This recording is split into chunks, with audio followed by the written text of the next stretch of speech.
Welcome to the Rim Break Rodeo. We hope this video helps. You'll start in Side Settings because this control lives in System Preferences. First, confirm whether you're on iOS or Android and note the OS version. That affects wording. Once done, unlock the phone, plug it in if battery is low, and open Settings, then go to Battery or Battery and Performance. You're initiating the change now. This step locates the menu where percentage, notifications, and advanced battery options appear, so make sure you see the battery overview screen before moving on.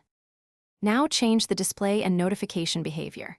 You'll toggle battery percentage on so the number appears in the status bar. On many Android devices, this is inside status bar or display settings, while on iOS you enable it in battery settings or view it via Control Center. Once toggled, verify the number updates in real time. If your goal is notifications at specific thresholds, open Battery Health or Adaptive Battery options and enable alerts. These modules control when the system warns you. Finish by configuring alerts and confirming permissions. You should set low battery thresholds where available. System defaults often trigger at 20% and 10%, but third-party apps can offer custom cutoffs.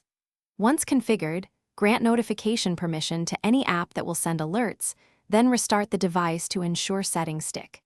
If the percentage or alerts don't appear, make sure battery-saving modes aren't hiding icons. If still broken, clear settings cache on Android or update iOS and retry. This commonly resolves display or notification glitches. Thanks for watching. Consider subscribing if we helped you.